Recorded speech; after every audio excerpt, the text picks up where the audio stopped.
बातों बातों में मुसन्निफ़ किताब छाप देता है, शायर अपनी शायरी कर देता है, आशिक अपने दुख दर्द दे देता है, लेकिन बात से बात बनाना वसतुल्लाह खान से बेहतर और कौन समझता है।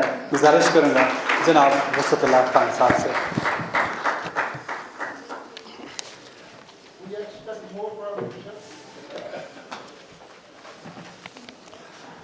You will be disappointed, sir.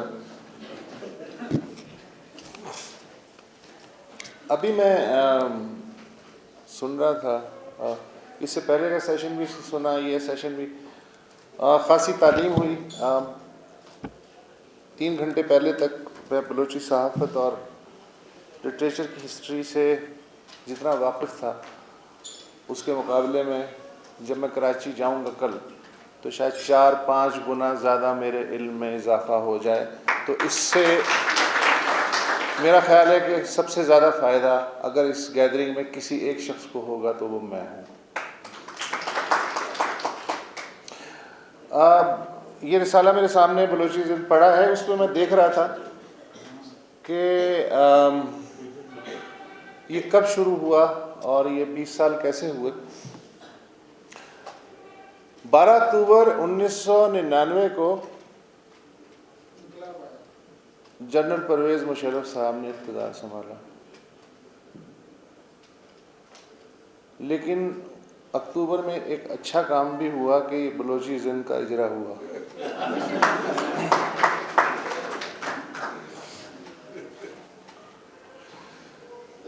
अब 20 साल हो गए। अभी आपने कहा मौजज़ा है, मेरा नुक्ता नज़र और है। आजकल तो 20 साल शादी नहीं चलती, ये अदबी रिसाले ने 20 साल निकाल लिए, बहुत बड़ी बात है। ये बुनियादी तौर पे पागलों का काम है इस तरह के प्रोजेक्ट करना। कोई सही दिमाग शख्स खसारे का कारोबार नहीं कर सकता। और आप ज़रा ध्यान दें कि ये दुनिया असल में पागलों ने ही बनाई है ताकि नॉर्मल लोग इसमें आम जिंदगी गुजार सकें।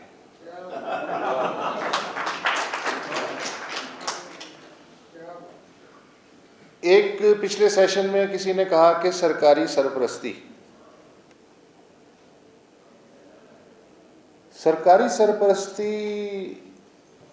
नहीं होनी चाहिए इस तरह के कामों की, इसलिए कि सरकारी सरपरस्ती के बाद हालत सरकारी महकमे जैसी हो जाती है। हाँ, अगर कोई अदब नवाज चीफ मिनिस्टर आ जाए तो इसे बोनस समझना चाहिए। ये सारे काम इंडिविजुअली होते हैं। आप ये देखिए कि उर्दू के अगर मैं अदबी रिसालों की तारीख देखूं तो जैसे जो मारूफ रिसाले हैं 20वीं सदी के, मसलन अदब लतीफ़ या फ़नून या नुक़ूश या शबख़ून, या आजकल के ज़माने में जैसे निकल रहा है कराची से आज, या इर्तक़ा, या एक ज़माने में निकलता था शमा दिल्ली से। और अगर लिटरेरी डाइजेस्टों की बात करें तो सबरंग, जिसमें कि बेहतरीन इंतखाब छपता था और मयार का ये आलम था कि क्रिश्चियन चंद्र के अफसाने भी रिजेक्ट हो जाते थे कि ये हमारे मयार के मुताबिक नहीं है। तो ये जितने भी नाम हैं ये सारे के सारे वन मैन प्रोजेक्ट हैं। इसमें कोई इदारा कहीं से इन्वॉल्व नहीं है, किसी हुकूमती सरपरस्ती का निशान नहीं मिलता। और इन्होंने 50-50 साल निकाले, 60-60 साल भी निकाले। तो बेसिकली ये जो खसारे का सौदा है इसकी कोई फिजिबिलिटी तो होती नहीं है, तो ये इंडिविजुअल ही काम ये कर सकता है। और इसकी मिसालें मैंने दे दी, और इसकी एक मिसाल जो है ये बलोची जिंद भी है। बेसिकली ये, अगर आप इन्हें पागल ना भी कहना चाहें तो इन्हें आप वो बागबान कह लें जिसकी हम बचपन में कहानी पढ़ते थे कि वो पौधा लगा रहा था तो किसी ने पूछा तुझे क्या मिलेगा, तू तो 60 साल का हो गया।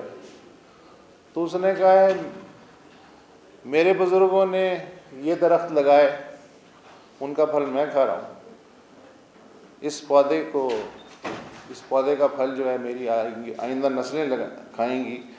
तो ये सवाब जारिया जैसे प्रोजेक्ट होते हैं, ये फलदार पौधे लगाने वाली बात है, इसमें कुछ एक्सपेक्ट नहीं करना चाहिए, इसीलिए ये प्रोजेक्ट फलते और फूलते हैं।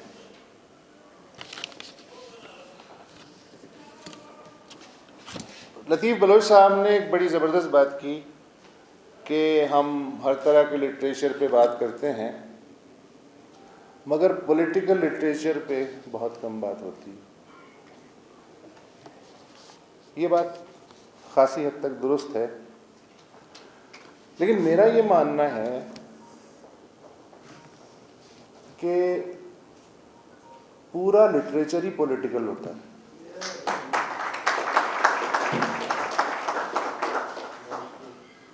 मसलन एक बड़ा मशहूर शेर है जो हम बचपन से पढ़ते आ रहे हैं, तुम मेरे पास होते हो गोया जब कोई दूसरा नहीं होता। ये 5वीं जमात से मैं पढ़ता आ रहा हूँ, आप लोग आई एम श्योर सब पूरा मजमा जानता है इस शेर के बारे में। अब एक तो वो इसका मतलब है जो टीचर ने हमें समझा दिया था बचपन में, एक वो है जो हम महबूब के बारे में तस्वुर कर सकते हैं, लेकिन इसमें इतनी बड़ी पॉलिटिक्स छुपी हुई है मेरे लिए। सेल्फ सेंसरशिप के ज़माने में इस शेर को मैं दोबारा पढ़ रहा हूँ, तुम मेरे पास होते हो गोया जब कोई दूसरा नहीं होता। This is self censorship for me as a journalist, इस शेर के अंदर छुपी हुई है। इसी तरह पानी पानी कर गई मुझको कलंदर की ये बात, तू झुका जब गैर के आगे न तन तेरा नमन।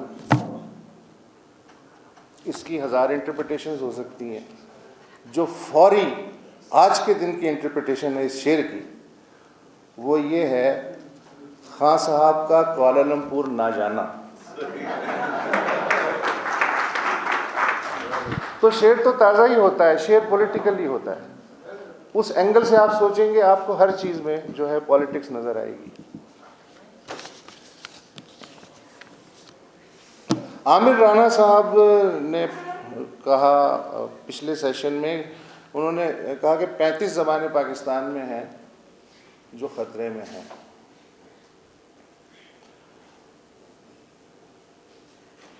और उन्होंने मिसाल दी थर की 3 ज़बानों की। मैं एक और मिसाल इसमें ऐड करना चाहूँगा,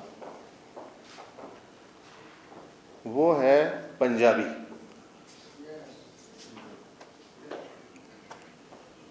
पंजाबी भी उन ज़बानों में है जो ख़तरे में है।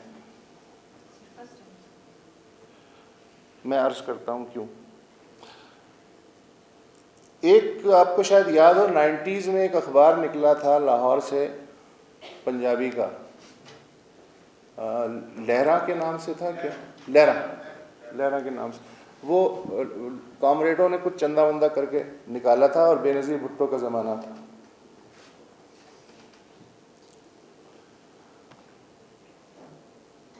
पूरा पंजाब एक अखबार नहीं चला सका और वो अपनी मौत आप मर गया।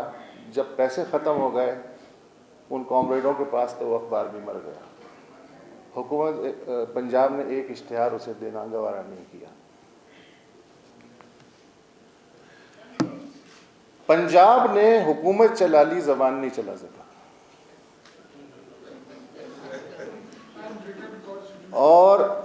जब तक हुकूमत नहीं थी तब तक हम नाम सुनते हैं बुल्ले शाह का, वारिस शाह का, सुल्तान बाहू का, मियाँ मोहम्मद बख्श का, बाबा फरीद का। और जब हुकूमत आ गई, अब आप नाम लेना शुरू करें, ख़त्म ही नहीं होंगे। और उनमें कोई भी ये कैलिबर तो खैर इस तक तो पहुंचना नामुमकिन बात है। इससे नीचे के जो कैलिबर के लोग हैं वो भी आपको शायद नहीं मिले। हद ये है कि एक एमपीए ने पंजाबी में पंजाबी तकरीर करने की कोशिश की थी पंजाब असम्बली में, कोई बहुत दूर की बात नहीं है, तो उसको बाकायदा डिप्टी स्पीकर ने उठवा के बाहर फेंकवा दिया था।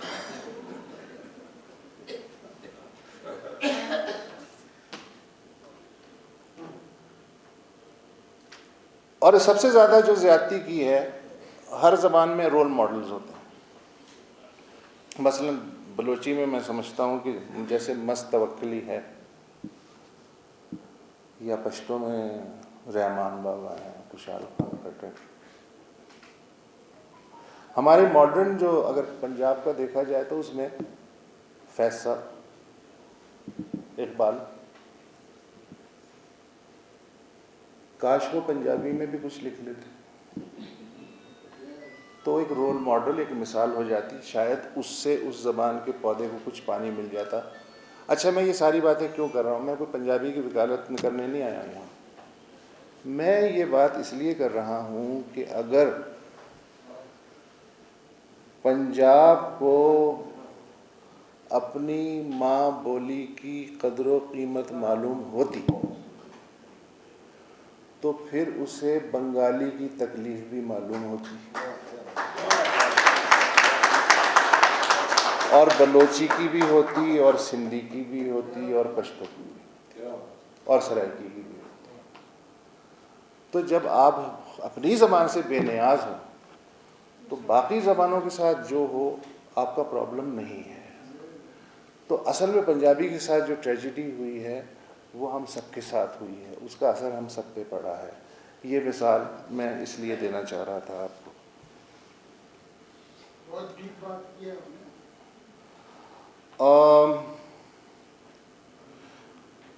इन्होंने सबसे जो अच्छा काम किया है बलोची जिंद वालों ने कि जो बैरून मुल्क बलोच डायस्पोरा है उसकी अभी कई लोगों ने जिक्र किया उसका, जैसे तुर्कमानिस्तान है, ओमान है, कीनिया है, इस पे इन्होंने नंबर्स भी निकाले। और ऑलरेडी जब एयरपोर्ट से आ रहे थे तो आप बता भी रहे थे कि क्या क्या कर रहे हैं।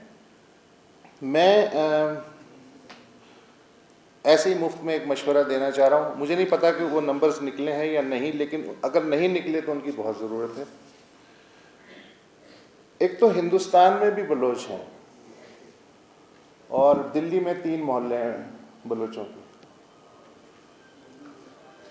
तो और इसके अलावा महाराष्ट्र में भी हैं। दिल्ली में मैंने उसके 3 मोहल्ले हैं बच्चों, अंधेरी, हाँ। तो this is very interesting subject कि हिंदुस्तान में जो बलोच रह गए हैं वो उनकी दुनिया क्या है, वो किस तरह देखते हैं चीज़ों को। हुआ है। अच्छा, तो ये तो खुशी की बात है। दूसरा ये है कि एक तो वो बलोच हैं जो यहाँ मादरे वतन में रह रहे हैं, जो बलोच लैंड है, वेरी प्योर बलोच लैंड, ये जहाँ हम हैं। जो सिंध में बलोच आबाद हैं सदियों से, या पंजाब में चले गए आबाद हो गए, वो हैं तो आप ही का खून, लेकिन उनमें कोई ना कोई डिफरेंस आया होगा ज़बान की हद तक, कल्चर की हद तक, वो सब उस पर भी शायद काम अलग से करने की ज़रूरत है, सेमी डायस्पोरा के तौर पे। ये मेरा ख्याल है, maybe I am wrong, इसलिए कि 200-300 साल में बड़ा डिफरेंस आ जाता है। और आई एम श्योर कि लियारी पे तो अलग से नंबर निकल ही आया होगा। तो ये कुछ चंद गुजारिशात थी और यकीन ही नहीं आ रहा कि मैं कराची से बाहर हूँ, मैं खुद को कराची में ही महसूस कर रहा हूँ। तो इस फीलिंग को मेरे अंदर बरकरार रखने का बहुत शुक्रिया। Thank you.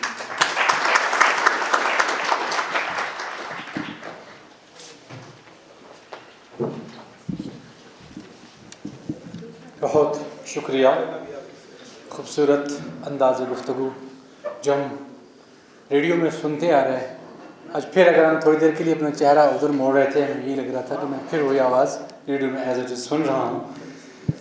मैं मशकूर हूँ आपका, बिलखसूस आपकी तशरीफ़ आवरी का, और बलूचिस्तान में रहकर आप ख़ुद को कराची में महसूस कर रहे हैं, तो ये अपनायत का भी बहुत शुक्रिया।